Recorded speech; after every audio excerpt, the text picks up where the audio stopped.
Hi hello எல்லாருக்கும் வணக்கம். இன்றைக்கி இந்த வீடியோவில் நம்ம சுண்டக்காய் குழம்பு எப்படி வைக்கிறது அப்படின்றத தான் பார்க்க போகிறோம்.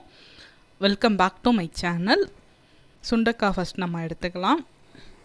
சுண்டக்காய் நல்லா வாஷ் பண்ணி இந்த மாதிரி ஒரு பவுலில் எடுத்து வச்சுருக்கோம். அதுக்கப்புறமா இந்த சுண்டக்காவை என்ன பண்ணணும் அப்படின்னா, நம்ம வந்து லைட்டாக ஸ்ப்ளிட் பண்ணி தான் போடணும். ஸ்ப்ளிட் பண்ணி கத்தியில் ஒன்று ஒன்றா பண்ணிகிட்ருக்க முடியாது. ஸோ தட் நம்ம என்ன பண்ணுறோம் அப்படின்னா, இது மாதிரி சின்ன ஒரு இடிகள் இருக்கும் இல்லையா, உரல் மாதிரி, அதில் நம்ம இந்த மாதிரி சுண்டக்காவை போட்டு லைட்டாக தட்டினா ஒன்று ஒன்றும் அப்படி ஓப்பன் ஆகிடும், உடஞ்சி ஓப்பன் ஆகிடும். இது மாதிரி லைட்டாக ஸ்லிட் ஆனால் போதும், ஃபுல்லாக ஓப்பன் ஆகணும் அந்த மாதிரிலாம் இல்லை. அப்போ தான் அதில் உள்ளே இருக்கிற எசன்ஸ் எல்லாமே நமக்கு குழம்புல நல்லா மிக்ஸ் ஆகும். நம்ம வச்சுருக்க எல்லா சுண்டைக்காயையுமே நம்ம இந்த மாதிரி சின்ன சின்ன போர்ஷன்ஸாக தட்டி எடுத்து வச்சுக்கலாம். சுண்டைக்காயில் வந்து பயங்கர பெனிஃபிட்ஸ் இருக்குது, நிறைய பெனிஃபிட்ஸ் இருக்குது. பார்க்க தான் சின்னதாக இருக்குது, இதில் இருக்க சத்துக்கள் ஏராளம்னு சொல்லுவாங்க. லாட்ஸ் ஆஃப் அயன் இதில் இருக்குது. அனீமியா, அது ரத்த சோகை இது மாதிரி இருக்கவங்க அடிக்கடி சுண்டைக்காய் சேர்த்துட்டா சீக்கிரம் க்யூர் ஆகிடும். இப்போ வந்து சுண்டைக்காய் நம்ம இந்த மாதிரி தட்டி எடுத்ததை ஃபஸ்ட்டு வந்து ஒரு ஆயிலில் போட்டு நம்ம என்ன பண்ணிக்க போகிறோம் அப்படின்னா, லைட்டாக வந்து ஃப்ரை பண்ணிக்க போகிறோம். எண்ணெயில் வந்து நல்லா ஃப்ரை பண்ணுறது அது மாதிரி கிடையாது, நம்ம வதக்குறோம் இல்லையா, ஆயிலில் போட்டு எல்லாமே வதக்குவோம் இல்லையா, அந்த மாதிரி வதக்கி எடுத்து வச்சிடலாம். அப்படி எடுக்கிறப்போ அந்த சுண்டைக்காயில் இருக்க கசப்பு தன்மை நம்ம அவ்வளோவா சாப்பிட்றப்போ தெரியாது. அதுக்காக இந்த மாதிரி ஆயிலில் ஆட் பண்ணி கொஞ்ச நேரம் நல்லா வதக்கிடலாம். சுண்டைக்காய் ஸ்டவ்வில் வந்து வதங்கிட்டு இருக்கட்டும். நம்ம வதங்கிட்டு இருக்க டைமில் மற்ற வேலைகளை ஸ்டார்ட் பண்ணிடலாம். ஃபஸ்ட்டு வந்து சுண்டைக்காய் இதில் வதங்கட்டும். அதுக்கப்புறமா நம்ம வெங்காயமும் தக்காளியும் போட்டு லைட்டாக வதக்கிக்கணும். ஆஸ் யூஸ்வல் எல்லா புளிக்குழம்பும் வைக்கிற அதே சேம் மெத்தடு தான் இதுவும். வெங்காயம் கொஞ்சம் தக்காளி எல்லாமே ரெடி பண்ணிடலாம். அதுக்கு முன்னாடி கொஞ்சமாக புளி எடுத்துட்டு நம்ம தண்ணியில் நல்லா கரைச்சி ஊற வச்சுருவோம். கடைசியாக நம்ம ஆட் பண்ண போகிறோம். அதுக்கு முன்னாடி கழுவி இந்த மாதிரி கொஞ்சமாக தண்ணி ஊற்றி வச்சிட்டோன்னா நல்லா புளி ஊறிடும், நமக்கு ஈஸியாக இருக்கும் குழம்புல ஆட் பண்ணுறதுக்கு. அதுக்கப்புறம் நம்ம கொஞ்சமாக ஆயில் திருப்பி ஆட் பண்ணிவிட்டு சுண்டைக்காய் எடுத்து வச்சிடலாம். வச்சதுக்கப்புறமா ஆயில் ஆட் பண்ணிவிட்டு கொஞ்சமாக வெங்காயம், ஒரு பவுல் அளவுக்கு வெங்காயம் ஆட் பண்ணிடுங்க. 2 தக்காளி ஆட் பண்ணிவிடுங்க. வேணும்னா நம்ம இதில் பூண்டு ஆட் பண்ணிக்கலாம். இல்லை நீங்கள் புளிக்குழம்புக்கு முழுசாக இல்லைன்னா கட் பண்ணி போடுவீங்க அப்படின்னா ஆஸ் யூஸ்வல் அந்த மெத்தட்லேயும் பண்ணலாம். நான் சில நேரம் இதில் ஆட் பண்ணி அரைச்சிருவேன், சில நேரம் இல்லைன்னா முழுசாகவும் போடுவேன். அந்த மாதிரி எல்லாமே வதங்கட்டும். வெங்காயம், தக்காளி, பூண்டு 3மே வதங்கிட்டு இருக்க டைமில் சின்னதாக வெங்காயத்தை கட் பண்ணிக்கலாம். இது வந்து சும்மா ஒரு 5 to 6 நம்பர்ஸ் ஆஃப் வெங்காயம் இருந்தால் போதுமானது. அதுக்கப்புறமா ஒரு தக்காளி எடுத்துக்கோங்க. தக்காளி வந்து மீடியம் சைஸில் எடுத்துக்கோங்க போதும். அதையும் இந்த மாதிரி சின்ன துண்டுகளாக கட் பண்ணிடலாம். கட் பண்ணதுக்கப்புறமா நம்ம ஸ்டவ்வில் கடாய் வச்சிடலாம். நான் இன்றைக்கி இந்த குழம்பு செய்கிறதுக்காக மண் சட்டி எடுத்திருக்கேன். மண் சட்டியில் நம்ம கொஞ்சமாக ஆயில் ஆட் பண்ணிடலாம். ஆயில் ஆட் பண்ணதுக்கப்புறமா நம்ம தாளிப்புக்கு என்னென்ன புளிக்குழம்புல போடுறோமோ அது எல்லாமே தான் இதில் ஆட் பண்ண போகிறோம். ஃபர்ஸ்ட் நம்ம ஆயில் சூடானதுக்கப்புறமா கொஞ்சமாக கடுகு ஆட் பண்ணிடலாம். அதுக்கப்புறமா வெந்தயம் எப்பயுமே புளிக்குழம்புக்கு நம்ம போடுவோம், அதனால் வெந்தயமும் கொஞ்சம் ஆட் பண்ணிடலாம்.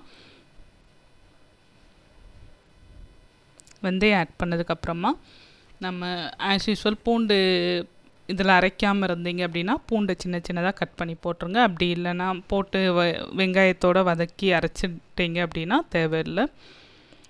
வெந்தயம் போட்டுட்டு பூண்டு இருக்கவங்க போட்டுக்கோங்க. அதுக்கப்புறமா கொஞ்சமாக கருவேப்பிலை, வெங்காயம் எல்லாத்தையும் போட்டு நல்லா வதங்க விட்டுருங்க. வதங்கினதுக்கப்புறமா லைட்டாக வதங்கினாலே போதும். இது மண் சட்டின்றப்போ உடனே ஃபாஸ்ட்டாக வதங்கிடும். வதங்கினதுக்கப்புறமா நம்ம இதிலேயே வந்து சுண்டைக்காயை ஆட் பண்ணிட போகிறோம். கருவேப்பிலை நான் எப்பயுமே புளிக்குழம்பு செய்கிறப்போவாகட்டும், என்ன ஒரு டிஷ் செஞ்சாலும் சரி கருவேப்பிலை நிறைய தான் போடுவேன். பிகாஸ் நம்ம கருவேப்பிலையை முழுசாக சாப்பிட்றது கிடையாது, பட் இந்த மாதிரி குழம்புல போடுறப்போ அதில் இருக்க எசன்ஸ் கொஞ்சமாச்சும் நமக்கு கிடைக்கும் இல்லையா, அதுக்காக இது கருவேப்பிலையை நிறைய போட்டுருவேன். இதோட தக்காளி ஆட் பண்ணிடுங்க. தக்காளி நிறைய தேவையில்லை, கொஞ்சமாக போடுங்க போதும். அதுக்கப்புறமா பெருங்காயப்பொடி போட்டுக்கலாம்.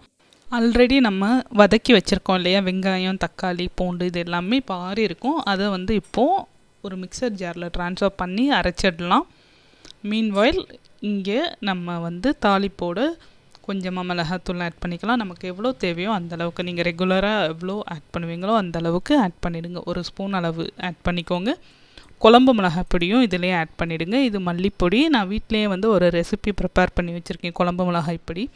அதை தான் ஆட் பண்ண போகிறேன். நீங்கள் 1 ஸ்பூன் மிளகாய் பொடி அப்படின்னா இந்த குழம்பு மிளகாய் பொடி வந்து ஒரு 3 ஸ்பூன் ஆட் பண்ணிக்கோங்க. நீங்கள் வீட்டில் ப்ரிப்பேர் பண்ணலை அப்படின்னா கடையில் இருக்க குழம்பு மிளகாய் பொடி வாங்கியும் ஆட் பண்ணிக்கலாம். அதுக்கப்புறமா சுண்டைக்காயும் ஆட் பண்ணியாச்சு. இப்போது எல்லாமே கொஞ்சம் லைட்டாக வந்து நம்ம குக்காக அலோவ் பண்ணணும். அப்படி குக் ஆகிடுச்சுன்னா அதுக்கப்புறமா நம்ம அரைச்ச பேஸ்ட்டை இதில் ஆட் பண்ணிடலாம்.